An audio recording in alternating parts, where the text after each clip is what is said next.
May nagawa ba yung pagmamahal na sinasabi mo? Ha? Kawal! Wala! Ilan mo na yan! Mahal na Rina! Mahal na Hari! May nangyayari po sa labas! Anong pang-istorbo ko? Umalis po ang kalahating puwersa ng mga kawal, pati na rin po yung ibang taga-silbi. Ano naman dahilan? Hindi raw makatarungan ang pagpatay ninyo kay Mang Marshal at hindi na rin daw po sila magsisilbi sa inyo. Ano? Gusto ba nilang itulad ko sila kay Marshal? Sige, sabihin mo sa kanila, pwede na silang lumayas. Kukuha ko ng bagong mga kawal at ng mga bagong alipin.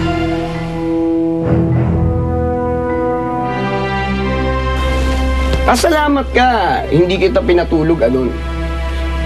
Dahil kung nangyari yun, hindi ka naman uubra sa kapangyarihan ko eh. Oo nga, kasama ang Bentuki.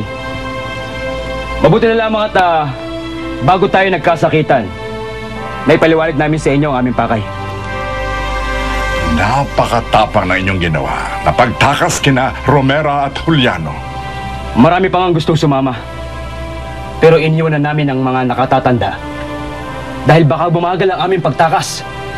Pero, Nung Umberto, nangako kami na babalikan namin sila. Magaling! Marami pang naiwan sa palasyo ng nagailangang iligtas. Maging sina Haring Calixto, Adrena Abiana, at Hilda. Kaya nga, Elvin, sumugod na tayo sa lalong madaling panahon.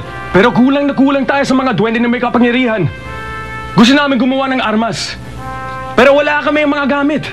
Heto, tunawin natin upang makagawa ng bagong armas.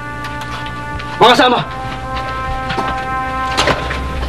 Elvin, huwag kang mag-alala.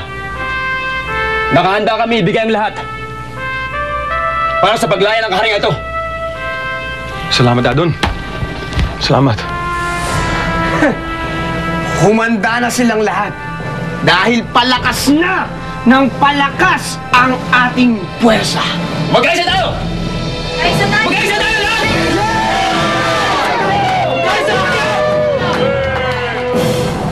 Bagay na bagay sa iyong asawa at anak ang maging alipin ng palasyo. Anong kailangan mo, Juliano? Magkakaroon tayo ng paligsahan kung sino sa atin ang mas malakas ang katawan at isip. Hindi ako ang makakalaban mo.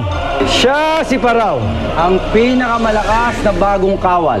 Kailangan natin makapagpadala ng mensahe kina Haring Calixto at Adrena Abiana. Kung makakaabot lang sila sa bakod nito, pwedeng gamitin ng kapangyarihan mo para makatakas sila.